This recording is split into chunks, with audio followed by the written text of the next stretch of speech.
നിനക്കൊരു കാര്യം അറിയാവോ? പറ. എനിക്കിപ്പോ 30 വയസ്സായി. എങ്ങനെ? 35. കറക്റ്റ് പറ. അങ്ങോട്ടും ഇല്ല ഇങ്ങോട്ടും ഇല്ല 40. Okay, follow me. പറഞ്ഞു. ഞാൻ 10ാം ക്ലാസ്സിൽ പഠിച്ചപ്പം 10ാം ക്ലാസ്സിൽ എങ്ങനെ ഇരുന്നപ്പം പറഞ്ഞോ കേക്കാം. എനിക്കൊരു പ്രേമം ഉണ്ടായിരുന്നു. ഒന്നോ ബാക്കിയോ?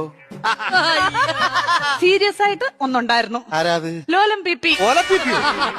ലോലം പി അല്ല, ലോലം പി. ഈ ലോലം പീപ്പിയുടെ എന്നെ സംസാരിക്കല്ലേ കേട്ടോ. ലോലം പീപ്പി അവളെ. പരിസ്ഥിതി ദിനത്തിന്റെ അന്ന് അവൻ എനിക്കൊരു കൊച്ചു ഊക്കാച്ചി തെങ്ങും തൈയുമായിട്ട് ഇവിടെ വന്നു. അപ്പൊ നീ അവനെ ഓടിച്ചിട്ട് ചവിട്ടി. അതിനുശേഷം അവൻ എന്റെ മുഖത്ത് പോലും നോക്കത്തില്ല. എന്ത് പോലും ഞാൻ കണ്ടിട്ടില്ല. എങ്ങനെ ഇച്ചാച്ചി ചവിട്ടാതിരിക്കും അവന്? എന്റെ ഇച്ചാച്ചി നമ്മൾ അച്ഛന്റെ കുഴിമാടത്തിൽ നിന്ന് തൈത്തങ്ങ് വിടുന്നത് ഇവിടെ കൊണ്ടുവന്ന ഉമ്മ കൊടുക്കണം. അല്ല ഇച്ചാച്ചി പറ, ഉമ്മ കൊടുക്കണം ഞാൻ ചോദിച്ചത്. അതിനുശേഷം ഒരൊറ്റ ആമ്പിള്ളാര് എന്റെ ഈ മുഖത്തോട് നോക്കിയിട്ടില്ല. എന്താ കാര്യം? Age over.